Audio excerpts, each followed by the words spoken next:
ابن ماجہ کی روایت ہے، حضرت عبداللہ ابن حارث فرماتے ہیں رضی اللہ تعالی عنہ کہ حضور نے ارشاد فرمایا، مشرق کی طرف سے وہ فوجیں نکلیں گی جو عرب میں مہدی کی حکومت قائم کریں۔ یہ مشرق کون سا ہے؟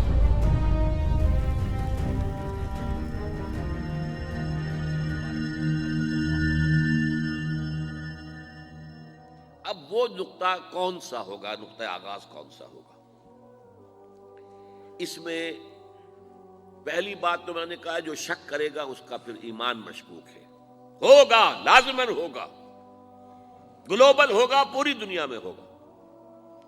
کہاں سے شروع ہوگا اس میں آپ اختلاف کر سکتے ہیں، لیکن مجھے تو دو حدیثیں تو ملی ہیں جن سے یہ اندازہ ہوتا ہے کہ یہ اس مشرقی خطے سے ہوگا، عرب کے مشرق کی جانب کسی ملک سے ہوگا، کسی خطے سے ہوگا۔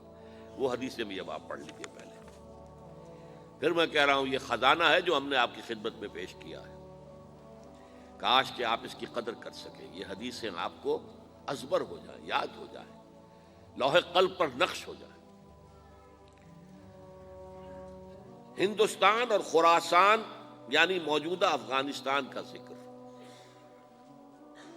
ابن ماجہ کی روایت ہے عن عبداللہ ابن الحارث رضی اللہ تعالی عنہ قال رسول اللہ صلی اللہ علیہ وسلم یخرج ناس من المشرق یؤتئون للمہدی یعنی سلطانہ، یعنی سلطانہ، دونوں طرح سے پڑھ سکتے ہیں۔ حضرت عبداللہ ابن حارث فرماتے ہیں رضی اللہ تعالی عنہ کہ حضور نے ارشاد فرمایا، مشرق کی طرف سے وہ فوجیں نکلیں گی، لوگ آئیں گے جو عرب میں مہدی کی حکومت قائم کریں گے۔ یہ مہدی کون ہوں گے اس کا ذکر میں ذرا بعد میں کروں گا، لیکن نوٹ کر لیجئے کہ مہدی سے پہلے لازماً کسی مشرقی علاقے کے اندر وہ نظام قائم ہو چکے گا، تب وہاں سے فوجیں آئیں گی نا۔ یہ مشرق کون سا ہے؟ عرب کے مشرق میں آپ چلیے ایران بھی آ جائے گا، افغانستان بھی ہے، پاکستان بھی ہے، اور اگر اسے اور توسیع دیں تو ہندوستان بھی ہے۔ یہ ہے عرب کا مشرق، اس سے فوجیں جائیں گی۔ اس کا کیا مطلب ہے کہ اس میں سے کسی جگہ پر نظام خلافت پہلے قائم ہو جائے گا تاکہ وہاں سے فوجیں جائیں گی جو جزیرہ نما عرب میں حضرت مہدی کی حکومت کو قائم کریں گی۔ اب دوسری حدیث سنیے، یہ سنن ابن ماجہ کی حدیث تھی جو میں نے آپ کو سنائی، آپ نے پڑھی۔ دوسری عن ابی ہریرہ رضی اللہ تعالی عنہ، یہ ترمذی شریف کی روایت ہے، قال قال رسول اللہ صلی اللہ علیہ وسلم یخرج من خراسان رایات سود لا يردها شیء حتی تنصب بایلیا۔ خراسان کے علاقے سے سیاہ جھنڈے لے کر فوجیں آئیں گی، ان کا رخ کوئی موڑ نہیں سکے گا، ان کو پیچھے پھیر نہیں سکیں گے کوئی بھی، یہاں تک کہ وہ یروشلم میں جا کر جھنڈے نصب کر دیں گے۔ ایلیا حضور کے زمانے میں یروشلم کو کہتے تھے۔ یہ یروشلم تھا جب حضرت سلیمان کی حکومت تھی اور یہاں پر معبد سلیمانی، ہیکل سلیمانی قائم ہوا، پھر یہ یروشلم ہی رہا ہے تاریخ میں، یہاں تک کہ سن 70 عیسوی میں جب ٹائٹس رومی جنرل نے اس کو گرایا، ختم کیا، سیکنڈ ٹیمپل گرا دیا، اور یہاں سے یہودیوں کو کہا نکل جاؤ یہاں سے، کوئی یہودی باقی نہیں رہا، تب بالکل تہو بالا برباد کر دیا۔ اس کے کوئی 150 سال بعد ہیڈریان، رومن ایمپرر ہیڈریان، اس نے پھر دوبارہ آباد کیا اس شہر کو۔ 150 سال تک یہ بالکل بنجر اور بالکل غیر آباد پڑا تھا۔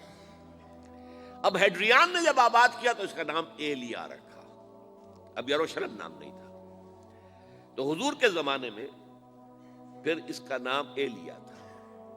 اور اب اس سے کیا معلوم ہو رہا ہے کہ یہ یروشلم مسلمانوں کے قبضے سے اس وقت نکلا ہوا ہوگا، ایک دفعہ پہلے نکلا تھا، سن 1099 عیسوی میں مسلمانوں کے ہاتھ سے نکلا، کروسیڈرز، عیسائیوں نے آ کر اس کو قبضے میں کیا، لاکھوں مسلمانوں کو مارا، قتل کیا۔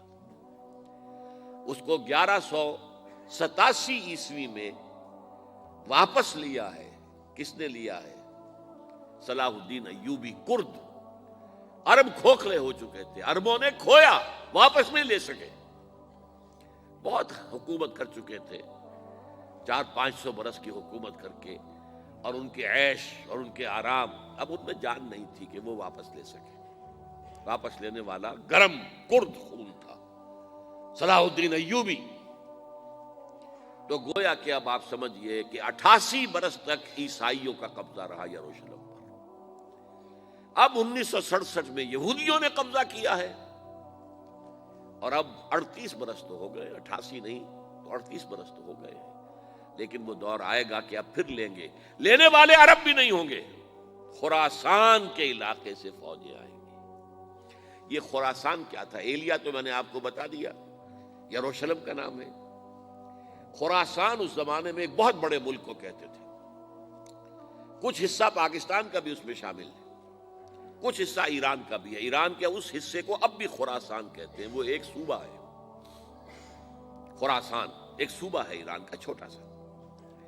پاکستان میں خاص طور پر یہ جو علاقہ مالاکنڈ ایجنسی کہلاتی ہے، اس سے اوپر جتنا علاقہ ہے، اور یہ جو واخان کی ایک پٹی آتی ہے اوپر، واخان افغانستان کی ایک پٹی سی دم سی چلی آتی ہے جو جا کر چائنا کی سرحد سے مل جاتی ہے، یہاں سے لے کے یہاں تک یہ جو مالاکنڈ کا وہ درہ ہے اور پہاڑ ہے، یہ بھی خراسان کا حصہ ہے۔ باقی تقریباً 2/3 آف افغانستان، ساؤدرن حصہ نہیں ہے خراسان کا حصہ، یہ سیستان کہلاتا تھا، یہ خراسان نہیں ہے، لیکن یہ کہ اوپر کا 2/3 آف افغانستان، اور اس کے ساتھ یہ جو عرب، جو اب یہ ترک ممالک آزاد ہوئے ہیں سوویت یونین کی ڈسولوشن کے ساتھ، یہ سارا علاقہ کہلاتا ہے خراسان بزرگ، دی گریٹ خراسان۔